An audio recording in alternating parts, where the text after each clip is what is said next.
ನಮಸ್ಕಾರ ಎಲ್ರಿಗೂ ರಾಘವೇಂದ್ರ ಅಕಾಡೆಮಿಗೆ ತಮ್ಮೆಲ್ಲರಿಗೂ ಸ್ವಾಗತ. ಇವತ್ತಿನ ವಿಡಿಯೋದಲ್ಲಿ RRB ಕಡೆಯಿಂದ ಮತ್ತೆ 3058 ಹುದ್ದೆಗಳಿಗೆ ನೋಟಿಫಿಕೇಶನ್ ಆಗಿದೆ. ಅದು ಅಂಡರ್ ಗ್ರಾಜುಯೇಷನ್ ಅಂದರೆ ನೀವು ಜಸ್ಟ್ PUC ಮುಗಿದಿದ್ರೆ ಸಾಕು ಈ ಹುದ್ದೆಗೆ ಅರ್ಜಿಯನ್ನು ಸಲ್ಲಿಸಬಹುದು. ಈ ಹುದ್ದೆಯ ಬಗ್ಗೆ ನಿಮಗೆ ಸಂಪೂರ್ಣವಾಗಿ ಇವತ್ತಿನ ವಿಡಿಯೋದಲ್ಲಿ ತಿಳಿಸ್ಕೊಡ್ತಾ ಹೋಗ್ತೇನೆ. ಅಂದರೆ ಅಪ್ಲಿಕೇಶನ್ಸ್ಗಳು ಯಾವಾಗ ಸ್ಟಾರ್ಟ್ ಆಗ್ತವೆ, ಎಕ್ಸಾಮ್ ಪ್ಯಾಟರ್ನ್ ಏನಿರುತ್ತೆ, ಪ್ರತಿಯೊಂದು ಮಾಹಿತಿಯನ್ನು ಇವತ್ತಿನ ವಿಡಿಯೋದಲ್ಲಿ ತಿಳಿಸ್ಕೊಡ್ತಾ ಹೋಗ್ತೇನೆ. ಇದುವರೆಗೆ ನಮ್ಮ ಚಾನಲ್ನ ಯಾರು ಸಬ್ಸ್ಕ್ರೈಬ್ ಮಾಡಿಲ್ಲ ಪ್ಲೀಸ್ ಹೋಗಿ ಸಬ್ಸ್ಕ್ರೈಬ್ ಮಾಡಿಕೊಳ್ಳಿ. ಅದೇ ಥರ ವಾಟ್ಸಪ್ ಗ್ರೂಪ್ ಇದೆ, ಅದಕ್ಕೂ ಜಾಯ್ನ್ ಆಗಿ ಅಂತ ಹೇಳ್ತಾ, ನೀವೇನಾದರೂ RRB NTPC ಅಂಡರ್ ಗ್ರ್ಯಾಜುಯೇಟೆಡ್ ಆದರೂ ಓದ್ರಿ ಅಥವಾ ಗ್ರ್ಯಾಜುಯೇಟೆಡ್ ಹುದ್ದೆಗೆ ತಯಾರಿಯನ್ನು ನಡೆಸ್ತಾ ಇದ್ದರೆ ನಮ್ಮಲ್ಲಿ ಕಂಪ್ಲೀಟ್ ಆನ್ಲೈನ್ ಕೋರ್ಸ್ ಇದೆ ಕೇವಲ 999 ರೂಪಾಯಿಯಲ್ಲಿ. ಈ ಕೋರ್ಸ್ನಲ್ಲಿ ನಿಮಗೆ ಮ್ಯಾಥಮೆಟಿಕ್ಸ್ ಹೇಳ್ಕೊಡ್ತೀವಿ, ರೀಸನಿಂಗ್ ಹೇಳ್ಕೊಡ್ತೀವಿ, GK ಕಂಪ್ಲೀಟ್ GK ಹೇಳಿಕೊಡ್ತೀವಿ. ಡೈಲಿ ಕ್ಲಾಸಸ್ ಇರ್ತವೆ, ರೆಕಾರ್ಡೆಡ್ ಕ್ಲಾಸಸ್ಗಳು, ಹಾಗೆ ವೀಕ್ಲಿ ಲೈವ್ ಇರುತ್ತೆ, ಹಾಗೆ PDF ನೋಟ್ಸ್ಗಳು ಮತ್ತು ಕ್ವಶನ್ ಪೇಪರ್ಸ್ಗಳನ್ನು ನಾವು ಇದರಲ್ಲಿ ಫ್ರೀಯಾಗಿ ಕೊಡ್ತಾ ಇದ್ದೀವಿ.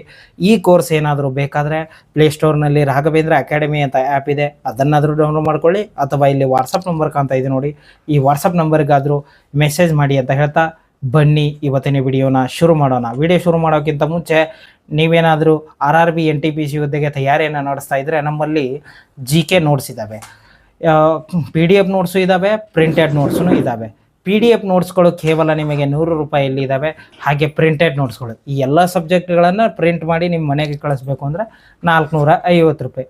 ಈ ನೋಟ್ಸು ಪ್ರಿಂಟೆಡ್ ಅಥವಾ PDF ನೋಟ್ಸ್ ಬೇಕಾದರೆ ವಾಟ್ಸಪ್ ಮೆಸೇಜ್ ಮಾಡಿ. ಅದೇ ಥರ ನಮ್ಮಲ್ಲಿ RRB NTPC 2025 ಕ್ವಶನ್ ಪೇಪರ್ಸ್ಗಳಿದ್ದಾವೆ. 2025ರಲ್ಲಿ ನಡೆದು ನೋಡಿ, 24ರದ್ದು 25ರಲ್ಲಿ ನಡೆದು ನೋಡಿ, ಅದರ ಕ್ವಶನ್ ಪೇಪರ್ಗಳು ಒಟ್ಟು 25 ಪ್ರಶ್ನೆ ಪತ್ರಿಕೆಗಳಿದ್ದಾವೆ. ಈ ಪ್ರಶ್ನೆ ಪತ್ರಿಕೆಗಳು ಹಾಗೆ ನೋಟ್ಸ್ ಬೇಕಾದರೆ ಇಲ್ಲಿ ವಾಟ್ಸಪ್ ನಂಬರ್ ಕಾಣ್ತಾ ಇದೆ ನೋಡಿ, ಈ ವಾಟ್ಸಪ್ ನಂಬರ್ಗೆ ಮೆಸೇಜ್ ಮಾಡಿ ಅಂತ ಹೇಳ್ತಾ ಬನ್ನಿ ಇವತ್ತಿನ ವಿಡಿಯೋನ ಶುರು ಮಾಡೋಣ.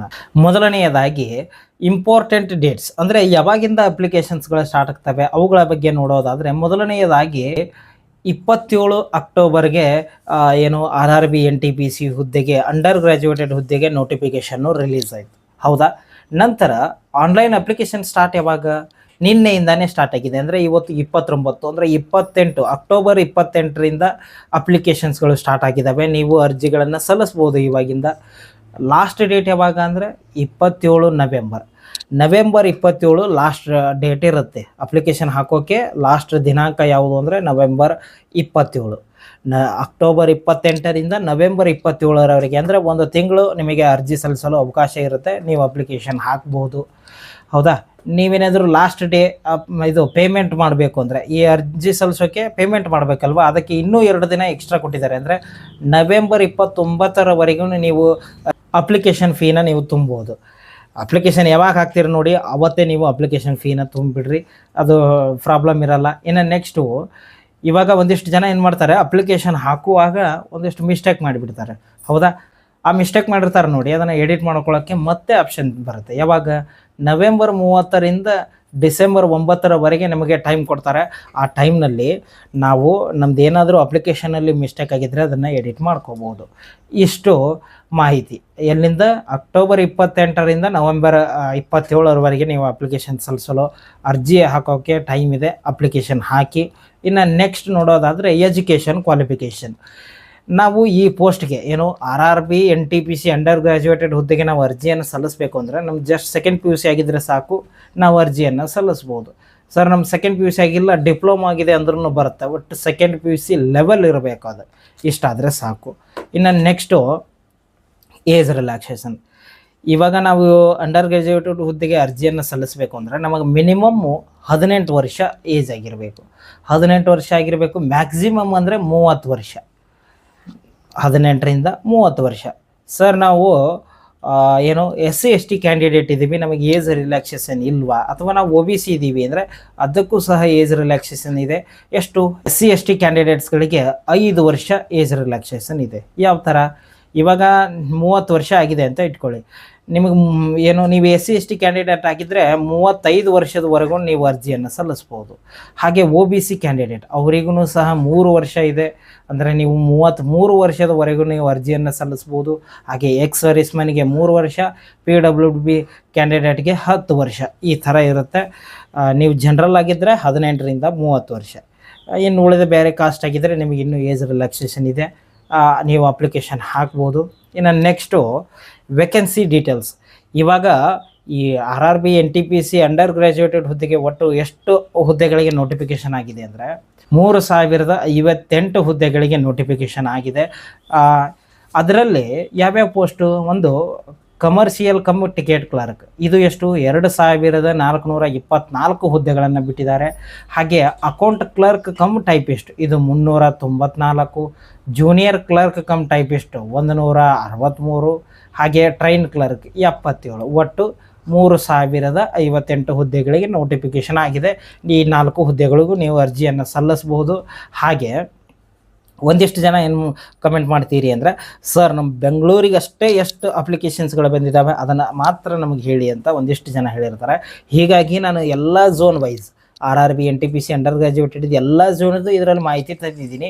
ಇದರಲ್ಲಿ ಇಲ್ಲಿ ಟೋಟಲ್ ವೇಕೆನ್ಸೀಸ್ ಅಂತ ಇದ್ದಾವೆ ನೋಡಿ. ಇದರಲ್ಲಿ ನಿಮಗೆ ಯಾವುದು ಬೇಕೋ ಅದನ್ನು ನೋಡ್ಕೋಬಹುದು, ಸ್ಕ್ರೀನ್ಶಾಟ್ ಹೊಡ್ಕೊಂಡು. ನಾನೇನು ಹೇಳ್ತೀನಿ, ಇವಾಗ ಬೆಂಗಳೂರಿಗೆ ಒಟ್ಟು ಎಷ್ಟು ಪೋಸ್ಟ್ಗಳಿದ್ದಾವೆ ಅಂದರೆ 54 ಪೋಸ್ಟ್ಗಳು ಮಾತ್ರ ಇದ್ದಾವೆ. ಹೌದಾ, ಬೆಂಗಳೂರು ಝೋನ್ಗೆ 54 ಪೋಸ್ಟ್ಗಳಿದ್ದಾವೆ. ಅದರಲ್ಲಿ ಯಾವ್ಯಾವ ಕಾಸ್ಟಿಗೆ ಯಾವ್ಯಾವ ಅಂತ ನೋಡ್ಕೊಳ್ಳಿ. ಒಟ್ಟು ಟೋಟಲ್ ಆಗಿ 3058 ಹುದ್ದೆಗಳು. ಅದ ಒಂದಿಷ್ಟು ಜನರಿಗೆ ಡೌಟ್ ಇರುತ್ತೆ, ಸರ್ ನಮ್ದು ಈಗ 54 ಪೋಸ್ಟ್ ಅಷ್ಟೇ ಇದ್ದಾವೆ, ಇವಾಗ ನಾವು ಬೇರೆ ಝೋನ್ಗೆ ಹಾಕಿದ್ರೂ ನಮಗೇನು ಎಕ್ಸಾಮ್ ಏನು ಬೇರೆ ಭಾಷೆಯಲ್ಲಿ ಇರುತ್ತಾ ಅಥವಾ ಕನ್ನಡದಲ್ಲಿ ಇರುತ್ತಾ ಅಂತ ಪ್ರಶ್ನೆ ಇರುತ್ತೆ ನಿಮಗೆ. ನೀವು ಯಾವುದೇ ಝೋನಿಗೆ ಹಾಕ್ರಿ, ನಿಮಗೆ ಎಕ್ಸಾಮು ಕನ್ನಡದಲ್ಲೇ ಇರುತ್ತೆ. ಹೌದಾ, RRBದು ಕನ್ನಡದಲ್ಲೇ ಇರುತ್ತೆ. ನೀವು ಬೇಕಾದ ಝೋನಿಗೆ ಹಾಕೋಬೋದು. ಆದರೆ ಯಾವ ಝೋನಿಗೆ ಹಾಕಿರ್ತೀರ ನೋಡಿ, ನಿಮ್ದು ಏನಾದರೂ ಸೆಲೆಕ್ಟ್ ಆದರೆ ನೀವು ಅಲ್ಲೇ ಹೋಗಿ ಕೆಲಸ ಮಾಡಬೇಕಾಗತ್ತೆ.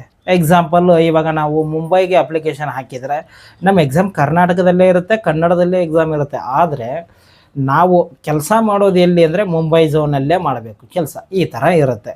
ಗೊತ್ತಾಗಿದೆ ಅಂದ್ಕೊಂಡಿದ್ದೀನಿ. ಇನ್ನು ಅಪ್ಲಿಕೇಶನ್ ಫೀ ಎಷ್ಟಿದೆ ಇದ್ರದ್ದು? ಅದರ್ ಕ್ಯಾಂಡಿಡೇಟ್ಸ್ ಆಗಿದ್ದರೆ ನಿಮಗೆ 500 ರೂಪಾಯಿ ಫೀ ಇರುತ್ತೆ. ಹೌದಾ, 500 ರೂಪಾಯಿ ಫೀ ಅಂತ ಜಾಸ್ತಿ ಅನ್ಕೋಬೇಡಿ. ನೀವೇನಾದರೂ ಫಸ್ಟ್ ಎಕ್ಸಾಮ್ ಯಾವುದು CBT 1 ಎಕ್ಸಾಮ್ ನೀವು ಬರೆದ್ರೆ ನಿಮಗೆ 400 ರೂಪಾಯಿ ಮತ್ತೆ ರಿಫಂಡ್ ಆಗುತ್ತೆ. ಅಂದರೆ ಅಪ್ಲಿಕೇಶನ್ ಫೀ 100 ರೂಪಾಯಿ ಅಷ್ಟೇ ಆಗುತ್ತೆ. ಇವಾಗ ನೀವು 500 ರೂಪಾಯಿ ಕಟ್ಟಬೇಕು. ಫಸ್ಟ್ ಎಕ್ಸಾಮ್ ಬರೆದ್ರೆ ಅದು ರಿಫಂಡ್ ಆಗುತ್ತೆ. ಇನ್ನು ನೆಕ್ಸ್ಟ್, ನೀವೇನಾದರೂ SC ST ex service ಮೆನ್ನು PWD ಅಥವಾ ಫೀಮೇಲ್ ಕ್ಯಾಂಡಿಡೇಟ್ಸ್ ಆಗಿದ್ದರೆ ನಿಮಗೆ 250 ರೂಪಾಯಿ ಫೀ ಇರುತ್ತೆ. ಒಂದು ವೇಳೆ ನೀವು CBT 1 ಎಕ್ಸಾಮ್ ಬರೆದ್ರೆ ನಿಮಗೆ 250 ರೂಪಾಯಿ ನಿಮಗೆ ವಾಪಸ್ ರಿಫಂಡ್ ಆಗುತ್ತೆ. ಹೀಗಾಗಿ ಈ ಹುದ್ದೆಗೆ ಎಲ್ಲರೂ ಅರ್ಜಿಯನ್ನು ಸಲ್ಲಿಸ್ರಿ. ಇನ್ನು ನೆಕ್ಸ್ಟು, ಈ ಹುದ್ದೆಗೆ ಸೆಲೆಕ್ಷನ್ ಪ್ರೊಸೆಸ್ ಯಾವ ಥರ ಇರುತ್ತೆ ಅಂದರೆ, ಇವಾಗ ನಾವು ಅರ್ಜಿಯನ್ನು ಸಲ್ಲಿಸ್ತೀವಿ, ಮುಂದೆ ನಮ್ಮದು ಯಾವ ಥರ ಸೆಲೆಕ್ಷನ್ ಆಗುತ್ತೆ ಅಂತ ಒಂದಿಷ್ಟು ಜನರಿಗೆ ಗೊತ್ತಿರಲ್ಲ. ಹೀಗಾಗಿ RRB NTPC ಏನು second PUC level selection process ಅಂದರೆ ಅಂಡರ್ ಗ್ರ್ಯಾಜುಯೇಟ್ ಲೆವೆಲ್ ಯಾವ ಥರ ಸೆಲೆಕ್ಷನ್ ಪ್ರೊಸೆಸ್ ಇರುತ್ತೆ ಅಂತ. ಮೊದಲನೆಯದಾಗಿ ಫಸ್ಟ್ ಸ್ಟೇಜ್ ಏನು ಕಂಪ್ಯೂಟರ್ ಬೇಸ್ಡ್ ಟೆಸ್ಟ್ ಅಥವಾ ಫಸ್ಟ್ನೇದಾಗಿ CBT 1 ಎಕ್ಸಾಮ್ ಇರುತ್ತೆ. ಹೌದಾ, ಫಸ್ಟು ಎಕ್ಸಾಮ್ ಇರುತ್ತೆ. ಅದಾದ ನಂತರ ಅದು ಮುಗಿದ ಮೇಲೆ ಇನ್ನೊಂದು ಎಕ್ಸಾಮ್ ಇರುತ್ತೆ. ಸೆಕೆಂಡ್ ಸ್ಟೇಜ್ ಏನಂದರೆ ಇನ್ನೊಂದು ಎಕ್ಸಾಮ್ ಇರುತ್ತೆ. ಒಟ್ಟು RRB NTPC ನೀವು ಗ್ರ್ಯಾಜುಯೇಟೆಡ್ ಆದರೂ ಹಾಕಿರಿ, ಅಂಡರ್ ಗ್ರ್ಯಾಜುಯೇಟೆಡ್ ಆದರೂ ಹಾಕಿರಿ, ನಿಮಗೆ 2 ಎಕ್ಸಾಮ್ ಇರುತ್ತೆ. ಈ 2 ಎಕ್ಸಾಮ್ ಮುಗಿದ ಮೇಲೆ ಟೈಪಿಂಗ್ ಸ್ಕಿಲ್ ಟೆಸ್ಟ್ ಅಥವಾ ಆಪ್ಟಿಟ್ಯೂಡ್ ಟೆಸ್ಟ್ ಅಂತ ಇರುತ್ತೆ.